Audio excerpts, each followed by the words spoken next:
Assalamualaikum, salam sejahtera dan selamat kembali semula ke channel Abang. Terima kasih sangat-sangat sudi nak dengarkan cerita yang Abang nak sampaikan hari ini.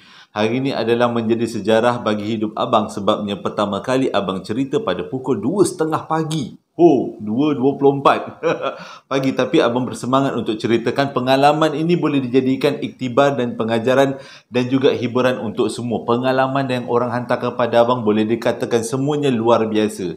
Hari ini sebelum Abang mulakan cerita, Abang nak perkenalkan satu channel YouTube, Yusran TV. Sebenarnya, Abang Yusran ni dah bagi dekat Abang satu cerita. Kalau ingat tak, kisah yang beberapa hari yang lepas, Abang ceritakan kisah seorang budak yang dia pergi kedai pukul 2 pagi. Lepas tu hanya nak beli ubat nyamuk. Lepas tu dia terjumpa dengan makcik rokes bawah rumah orang lain. Inilah Abang ni lah yang bagi cerita dekat Abang. Dan dia ada channel YouTube dia sendiri. Dan Abang rasa Abang perlu promotekan channel YouTube dia. Sebab sebagai membalas jasa, dia memberikan cerita kepada Abang untuk Abang ceritakan kepada semua. Ini adalah channel dia. Dia ramai-ramailah kita follow up lah. Ramai-ramailah kita subscribe.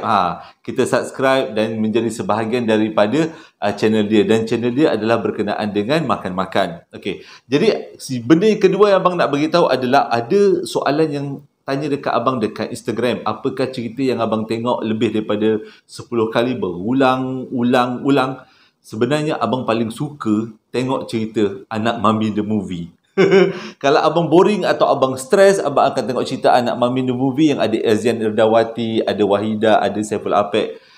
Abang tak tahu kenapa dia orang punya lakonan sangat kelakar dan Abang akan gelak setiap kali dia orang cakap utara. Memang sangat-sangat seronok. Okey. Jadi, jom kita mulakan cerita. Sebelum kita mulakan cerita, marilah kita sama-sama berdoa kepada Allah Ta'ala. Moga Allah panjangkan umur, murahkan rezeki, berikan kesihatan yang baik kepada kita semua dan permudahkan segala urusan kita dunia dan di akhirat. Begitu juga kita doakan kepada Allah, moga-moga Allah memberikan syurga buat mak ayah kita di atas jasa-jasanya membesarkan kita daripada kecil sampailah besar sekarang. InsyaAllah, amin ya rabbal alamin. Jadi, Abang mulakan cerita kali ini dengan Bismillahirrahmanirrahim. A'udzubillahi minasyaitonirrajim. Bismillahirrahmanirrahim. Cerita kali ini disampaikan kepada Abang melalui WhatsApp. Tapi bukan orang yang bagi cerita punya cerita. Tapi ini adalah pengalaman daripada kawan baik dia yang bernama Hafiz. Kisah ini berlaku di sekitar tahun 2000-an. Kalau kata silap Abang, lebih kurang tahun 2014 lah macam tu. Ataupun lebih-lebih kurang tahun tu aja. Kisahnya macam ni.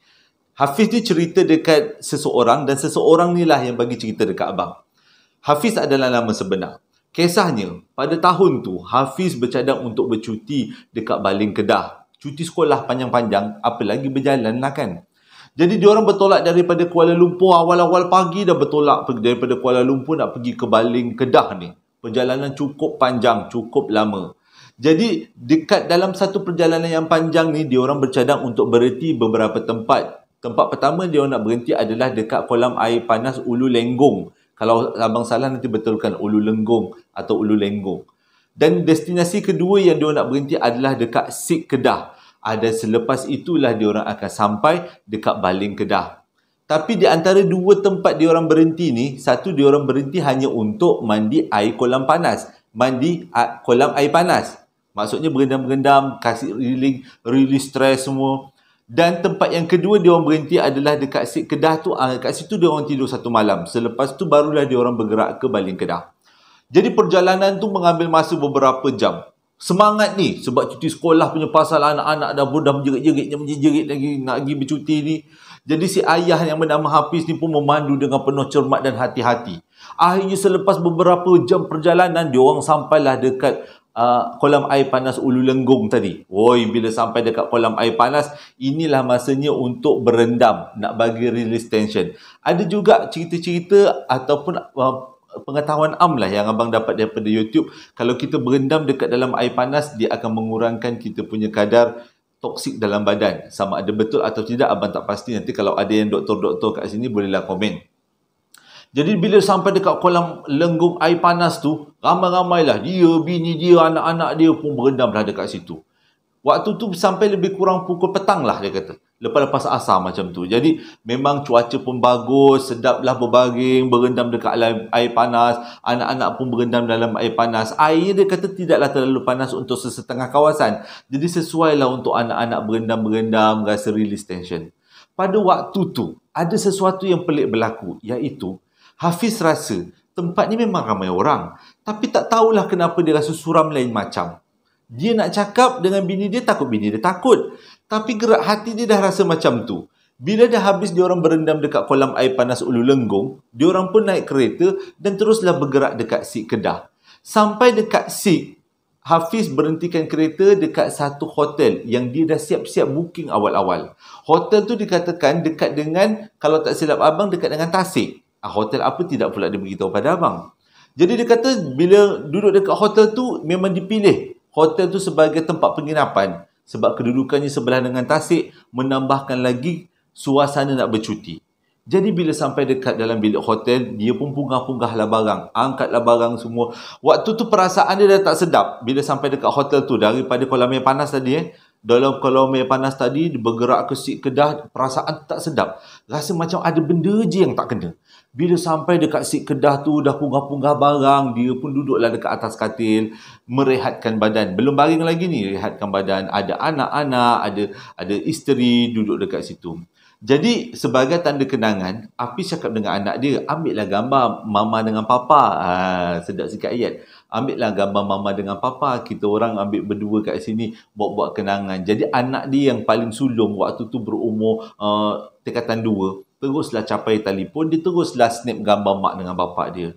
Waktu dia snap gambar mak dengan bapak dia tu, dia okey je, tak ada masalah. Selepas dia tengok semula gambar tu, baru dia rasa macam, aku salah ambil gambar ke? Muka dia dah macam bela-bela. Hafiz perasan muka anak dia dah macam pelik-pelik. Jadi Hafiz tanya, abang kenapa abang pelik-pelik tengok gambar tu? Gambar tu ada yang tak kena ke? Jadi anak dia pun terus tunjukkan gambar tu kepada Hafiz. Hafiz punyalah terkejut. Sebelah dia yang sepatutnya adalah isteri dia, bukan isteri dia, tapi seseorang perempuan yang berambut panjang, memakai baju putih yang lusuh koyak rabak, duduk di sebelah dia menggantikan posisi isteri dia. Siapakah perempuan tu? Waktu tu dia tak tahu nak jawab apa bila anak dia tanya, "Papa, hantu ke ni?" Anak dia yang kecil berumur 10 tahun tanya soalan tu. Dan Hafiz tak tahu nak cakap macam mana. Dia ambil keputusan delete gambar tu pada waktu tu juga. Sebab dia tak nak rosakkan suasana gembira waktu bercuti. Yang nampak gambar tu hanya dia, anak dia sahaja. Bini dia pun tak nampak. Dia tak nak bini dia rasa takut. Kalau selalunya, kalau mak-mak kalau nampak gambar macam tu, malam tu juga kena pindah hotel lain. Jadi untuk mengelakkan daripada kekecohan berlaku, Hafiz delete gambar tu. Dan selepas habis percutian balik Kedah, dia pun balik semula ke KL. Hafiz ceritakan benda tu bersama kawan-kawan dia. Dan dia tak boleh nak tunjukkan bukti sebab dia kata menyesal pula dia delete gambar tu. Cumanya dia kata perasaan tu tak sedap sejak daripada dia keluar daripada kolam air panas dekat Ulu Lenggong sampailah dekat hotel. Adakah benda tu yang mengikut dia daripada kolam air panas Ulu Lenggong? Tak siapa tahu kan? Tapi mungkin juga. Tengok keluarga ni bahagia je. Jadi adalah makhluk-makhluk yang saja nak menumpang kaki. Cerita yang kedua pun abang dapatkan melalui WhatsApp berlaku dekat matrikulasi Pulau Pinang pada tahun 2009. Diceritakan kepada abang oleh seorang lelaki namanya Azri. Azri kata ini bukan pengalaman dia tapi ini adalah pengalaman kawan dia. Dekat matrikulasi waktu tu dia belajar sebagai pelajar dekat situ. Dia ada seorang kawan yang memang seorang yang sangat obses dengan ilmu-ilmu kebatinan. Dan kawan dia ni selalu tengok YouTube daripada negara jiran kita, Indonesia, bagaimana melatih diri mengeluarkan tenaga-tenaga dalaman. Sampaikan budak yang suka obses dengan tenaga dalaman tu berlatih tiap-tiap hari bermeditasi. Bermeditasi untuk keluarkan tenaga dalaman. Tiba-tiba kadang-kadang ada masanya dia diam, ada kalanya kadang-kadang seperti dia membaca-baca mentera. Si Hazri ni tengok je kawan dia, kenapa pula kawan aku macam ni? Tapi tak nak pula dia tegur-tegur sebab dah kawan dia ni macam semangat lain macam. Jadi pada satu malam, kawan dia ni yang suka dengan ilmu-ilmu kebatinan ni, dia tengah study. Dia tengah study dan si Hazri ni duduk dekat katil. Baringlah dekat katil sambil melayan mata, sambil dia tengok ke arah kawan dia ni yang tengah study. Sebab nak tidur lah, lain mata nak tidur. Tiba-tiba dia tengok keadaan kawan dia tu berubah, meregang-regang tangan, gitu tangan dia gini macam. Dia tengok, apa pula kawan aku ni? Tiba-tiba kawan dia menjerit dan pandang ke atas. Dia dah cuba, dah pula kenapa Mamat ni? Dah kenapa dia ni? Tenaga dia dah meletup ke apa? Lepas tu kawan dia kembali tenang semula. Dan pada waktu kawan dia tu menjerit, keadaan bilik menjadi seperti lampu elektrik nak terputus. Macam cerita Mak Saleh tu yang punya lampu tu antara terang gelap. Pada waktu tu dia pun pelik, kenapa pula jadi macam tu? Lepas tu selepas kawan dia tu tenang, keadaan pun pulih seperti sedia kala. Dia simpan perasaan tu, dia simpan pertanyaan tu. Sebenarnya nak tanya malam tu, kau ni dah kenapa weh? Tapi dia tak sampai hati nak tanya, takut kawan dia tiba-tiba berubah jadi X-Men ke apa. Jadi dia biarkan ajalah kawan dia teruskan study. Esok pagi dia baru tanya. Dia tanya dengan kawan dia ni, Hazri tanya dengan kawan dia, kau kenapa malam tadi? Kawan dia cerita, sebenarnya aku malam tadi, dia cerita malam tadi aku rasa macam lain macam. Aku selama ni melatih bagaimana untuk mengeluarkan tenaga dalaman. Tapi malam tadi betul-betul aku dapat rasa kehadiran tenaga dalaman tu. Dia bermula daripada perut, tiba-tiba dia naik ke dada, naik ke kepala, dan tiba-tiba dia keluar daripada kepala. Dan aku rasa waktu tu macam satu tenaga yang terlebih. Macam lampu yang menyala sangat terang, dia kata. Pada waktu tu nak kata ya dengan tak, Hazri pun rasa macam nak percaya, susah tak nak percaya. Memang dia saksikan pada malam tu, lampu dalam bilik dia, lampu-lampu tidur, lampu-lampu belajar dalam bilik dia pada waktu tu terkelip-kelip. Seolah-olah macam ada sesuatu gangguan tenaga. Jadi diam je lah. Okey. Selang beberapa hari, si kawan Hazri ni beritahu dekat Hazri. 2009 cerita ni. Dia beritahu kat Hazri, aku dah dapat menguasai tenaga dalaman. Aku nak tunjuk dekat korang. Jadi Hazri dengan beberapa orang kawan dia, ada Cina, ada Melayu, waktu tu duduk dekat dalam satu bilik, tutup semua tingkap, dan kawan dia yang katanya ada tenaga dalaman beritahu, aku akan menggerakkan beberapa barang dalam bilik ni, dan aku nak korang menjadi saksi apa yang aku belajar ni bukan main-main tapi betul-betul. Jadi tiba-tiba kawan dia pun tarik nafas, hela nafas, dan dia buat macam ni. Waktu tu Hazri kata dia ingat benda ni jadi bodoh-bodoh je. Tak. Lampu dekat atas meja bergerak. Waktu tu semua orang terdiam. Tak tahu nak cakap apa. Jadi diorang pun minta si budak ni gerakkan barang lain. Pun tergerak juga. Lepas lampu digerakkan langsir. Dia tolak langsir terkibai. Waktu tu dia rasa macam, dia ni kenapa? Budak ni betul-betul ke ada tenaga ke apa ni sebenarnya? Okey, dia rasa macam tak puas hati. Jadi dia tanya dengan kawan-kawan dia lain, kau nampak tak apa yang budak ni buat? Semua mengaku nampak. Dan selepas peristiwa tu, si kawan ni tadi terus obses dengan belajar ilmu-ilmu kebatinan. Dan diorang pun bersurai daripada matrik selepas habis tamat pengajian. Yang Hazri dengar daripada kawan-kawan dia yang lain, si budak yang belajar tentang ilmu kebatinan ni, yang mengeluarkan tenaga dalaman, akhirnya menjadi seorang pengubat perubatan Islam. Dan dia sangat terkenal sekarang sebagai seorang pengubat Islam. Dan dia banyak membantu orang tanpa bayaran katanya. Jadi sampai sekarang rahsia ni disimpan oleh Hazri. Adakah budak ni betul-betul mempunyai kelebihan? Dia pun tak tahu nak cakap. Kalau siapa-siapa yang tahu cerita ni, boleh komen kat bawah. Yang ada dekat dalam bilik tu pada waktu tu. Dan mungkin dia betul-betul diberikan kelebihan daripada Allah Ta'ala untuk mendapat sesuatu kan. Dan kita pun tak tahulah kan. Tapi kalau abang yang berhadapan dengan situ, tengok tiba-tiba barang bergerak, kau pakai jin ni.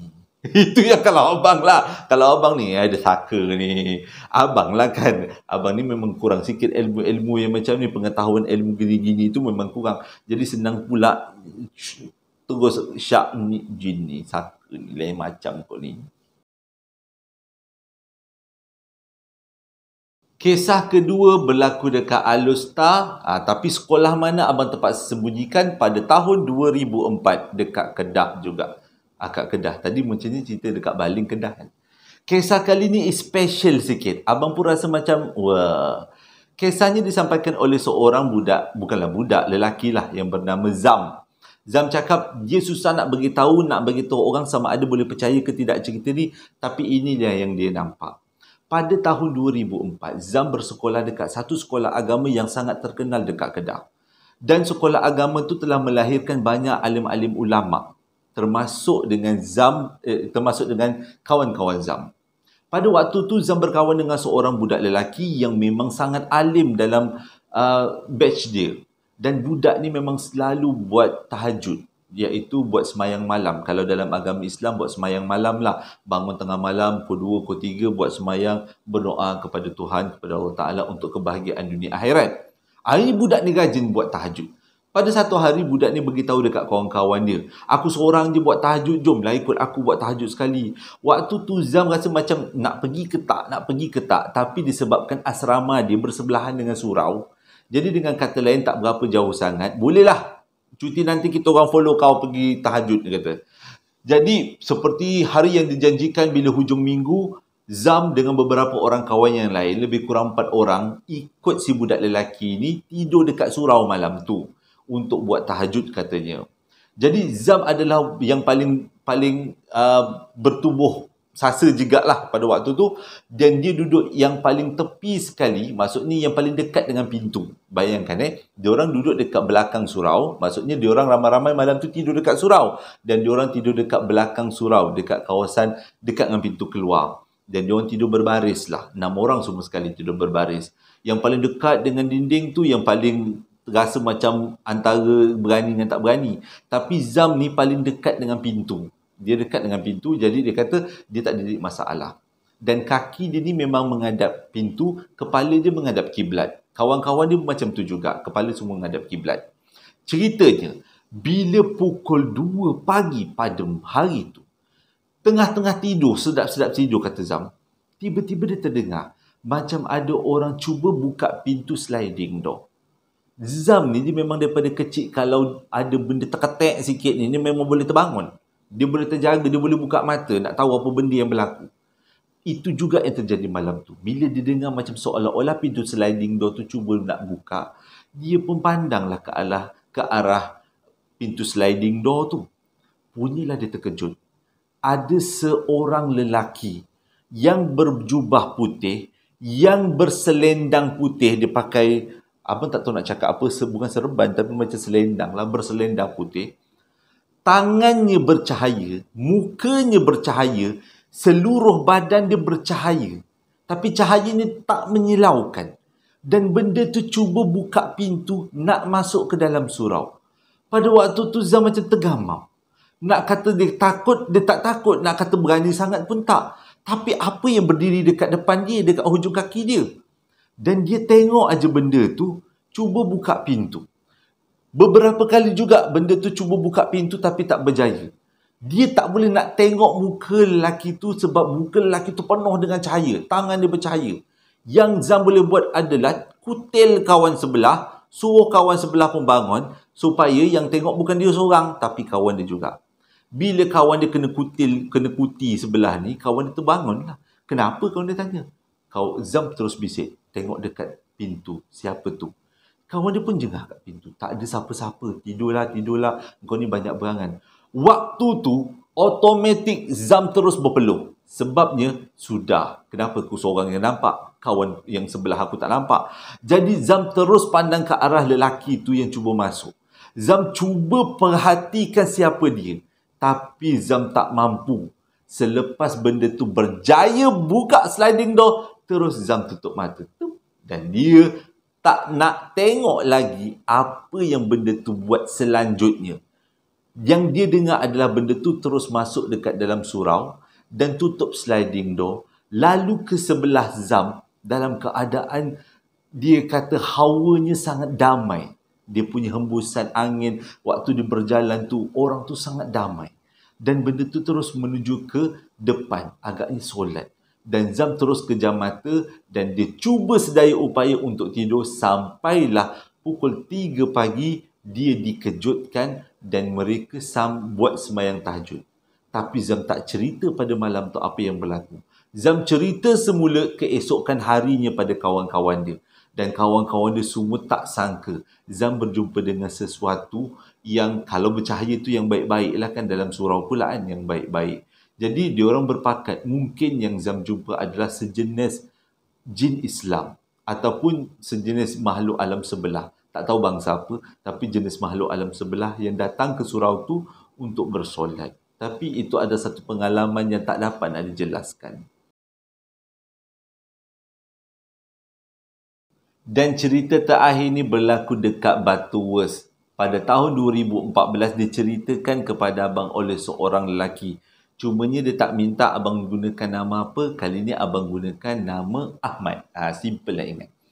Ahmad ni, daripada dia remaja sampailah dia dewasa, dia ada satu kegemaran, iaitu suka dengan kereta api. Dan dia punya kegemaran adalah dia suka kira gerabak kereta api, dan juga kalau ada peluang dia akan masuk dekat dalam kereta api dan tengok nombor-nombor pada tempat duduk ke dalam kereta api. Jadi dengan kata lain, dia boleh tahu tempat duduk sekian macam mana keadaannya, tempat duduk sekian macam mana keadaan dia, dan kedudukan katil dalam kereta api. Disebabkan kecintaan dia kepada kereta api, dia selalu tunggu kereta api yang melintas dekat perhentian Batu Wers. Abang pun nak ingat nak cakap apa perhentian lah. Perhentian Batu Wers. Pada tahun tu, dia kata 2014, dia bercadang untuk melihat gerabak dan juga nombor-nombor tempat duduk di Express, kalau tak silap abang namanya Express Rakyat, yang bergerak daripada Batu Wers ke Singapura. Jadi mengikut jadual, Express tu akan melalui stesen Batu Wers pada pukul 9.30 malam. Jadi Ahmad ni daripada semangat ni, dia naik motor daripada rumah dia, jarak rumah dia daripada rumah dia ke stesen Batu Wers tu lebih kurang 1 jam lah perjalanan. Tapi gigihnya punya pasal, pergilah juga naik motor merempit sampailah dekat stesen Batu Wers. Dia tunggulah kat stesen Batu Wers tu, dan dia harap-harap ada kereta api Express Rakyat tu lalu melintas kat situ. Sebab dia jangkakan pukul 9.30, jadi dia datang awal sikit pukul 9. Tunggu pukul 9.30, kereta api tu tak lalu. Jadi dia dapat pengumuman daripada orang yang menjaga bahagian kereta api akan lalu pukul 10.30. Tunggu lagi pukul 10.30 pun tak lalu juga. Pukul 11.30 pun tak lalu juga. Pada waktu tu keadaan stesen Batu Wers dah lengang. Dah tak ada orang. Sebab semua orang dah balik. Express Rakyat tu dia setakat lalu je. Dia tak ada berhenti agaknya kat situ. Tak adalah dia duduk menyinggah. Dia setakat lalu. Tapi sebabkan si Ahmad ni memang suka dengan kereta api, sanggup dia tunggu, dia kata. Takut. Tapi nak juga tunggu. Tunggu. Akhirnya yang melintas kereta api Express Rakyat tu adalah pada jam 2 petang. Salah. Jam 2 pagi. Jam 2 pagi daripada pukul 9.30 pagi tadi. Salah. 9.30 malam tadi dia tunggu sampai pukul 2 pagi barulah Express tu melintas. Dan dia bila tengok gerabak-gerabak kereta api tu yang melintas depan dia, dia rasa macam satu kepuasan. Ini adalah hobi. Susah kita nak cerita kan. Abang pun rasa macam, wah, tengok kereta api. Rasa macam abang pun ada hobi juga. Kumpul stamp. Hobi kanak-kanak dulu. Okey. Jadi dia bila tengok gerabak kereta api tu melintas, dia punyalah lapang dada. Boleh dia tengok tempat duduknya macam mana, sebab kereta api tak ada laju sangat. Selepas tu, kereta api dah pergi. Barulah Ahmad perasan keadaan di stesen tu sangat sunyi. Tak ada orang. Dan bila dia pergi ke tempat parking, hanya ada motor dia aja. Kereta lain, motor lain yang tadinya penuh, sekarang dah tak ada. Dia pun start motor. Dia mula-mula tak nak balik sebab gila dia kata. Keadaan jalan yang gelap. Di antara rumah dia ke Batu Wers tu gelap dia kata. Naik motor pula mesti terjadi sesuatu yang lain macam. Mula-mula dia nak tidur je dekat lapangan stesen tu. Tapi fikir-fikirkan, nanti orang fikir yang bukan-bukan pula. Ingat dia ni macam tak ada rumah. Jadi dia pun startlah motor. Dia kata dia tawakal kepada Allah Ta'ala. Mohon tak ada apa-apa yang berlaku. Dia pun jalanlah daripada stesen Batu Wers tu nak balik rumah dia. Tapi dia tak cerita kat abang rumah dia dekat mana. Bila dia berjalan tu dia kata, oh, keadaan sunyi. Nak bawa motor laju-laju tak berani. Sebab takut-takut kalau ada benda-benda yang melintas, sempat dia break. Dan jalan tu pula kadang-kadang ada lampu, kadang-kadang tak ada lampu. Kadang-kadang ada lampu, yelah ada kawasan ada lampu, ada kawasan yang tak ada lampu. Jadi dia redha je lah. Tiba-tiba dia dengar daripada belakang. Waktu tu dia sampai dekat satu jalan. Dia kata masih dia lagi dalam perjalanan dan nak sampai rumah lah. Lagi setengah jam sampai rumah. Tiba-tiba dia dengar daripada belakang. Macam ada seorang mak rempit tengah nak memotong dia. Orang yang dekat belakang tu bawa motor, diprank-pranknya lagi. Vroom, vroom, vroom, macam tu. Dia kata bukanlah motor besar. Dia dengar macam motor Honda Cup je. Motor biasa, motor-motor kita buat pergi kedai tu. Dia kata tapi keadaan motor tu dia punya prank-prank tu memang kuat gila. Lega juga ke hati Ahmad. Tak adalah dia takut sangat kalau ada orang dalam atas jalan yang sama. Sebab selama dia memandu daripada pukul 2 daripada stesen Batu Wood ke rumah dia tu, memang dia tak serempak dengan sebiji kereta pun. Jadi bila ada orang yang prank-prank dekat belakang dia, walaupun keadaan jalan, dia punya bunyi motor tu agak jauh daripada motor dia, tu kira semacam berani jugalah, oh ada orang teman. Tapi apa yang dijangkakan adalah sesuatu yang di luar jangkaan. Semakin dekat motor tu, yang prank-prank dekat belakang Ahmad tu, semakin berdebar dia rasa jantung dia. Dia tak tahu kenapa, adakah dia akan berjumpa dengan sesuatu yang tidak wajar? Jawapannya ya. Dia semakin berdebar bila motor tu semakin dekat dengan dia, bunyinya semakin kuat. Dan akhirnya motor tu memotong Ahmad dan Ahmad rasa pada waktu tu nak meletup jantung dia. Terus air mata dia mengalir sebab benda yang potong dia bukanlah orang, tetapi hanya motor tanpa pemandu. Waktu tu dia rasa menyesal tengok kereta api malam-malam. Kalau tahu tak kereta api tu lalu pukul 2, tak ingin aku tunggu. Dan motor yang tak ada pemandu tu terus memotong Ahmad dan meluncur laju ke depan, hilang dalam kegelapan. Ahmad memberhentikan motornya sama ada nak patah balik ataupun teruskan perjalanan. Tapi dia teruskan perjalanan sebab pada waktu tu dia berada di tengah-tengah jarak di antara stesen Batu Wood dengan rumah dia. Dan dia teruskan perjalanan. Bila sampai dekat rumah, besok demam. Bila nampak motor bergerak sendiri, melengkok-lengkok motor, tapi orangnya tak ada, tak kekecut perut. Jadi dia kata itu adalah satu pengalaman yang mengajar dia supaya dia tahu dalam dunia ni bukan dia aja yang tinggal, tapi ada makhluk-makhluk lain juga yang tinggal. Sepanjang perjalanan selepas berjumpa dengan motor yang tak ada penumpang tu, apa yang diingat adalah la ilaha illallah, la ilaha illallah. Punyalah rasa berdebar jantung macam nak pecah, air mata ni bercucur-cucuran pada waktu tu. Dan alhamdulillah dia selamat sampai dekat rumah.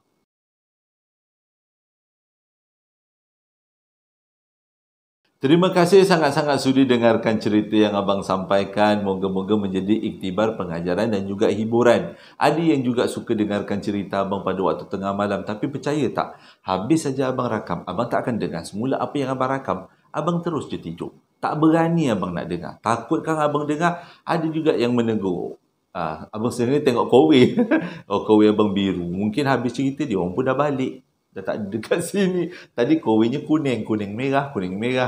Jadi tak adalah. Terima kasih sangat-sangat sudi dengarkan cerita abang yang banyak kekurangan ni. Abang cuma sampaikan pengalaman orang yang dia orang beritahu pada abang. Moga-moga jadi iktibar untuk abang juga. Terima kasih pada yang membeli perapan sate dan juga sambal lara. Abang selalu dapat komen tahniah sebab berjaya menjual sesuatu yang menarik. Terima kasih sangat-sangat. Hingga berjumpa lagi dalam 2 hari akan datang. Assalamualaikum warahmatullahi wabarakatuh.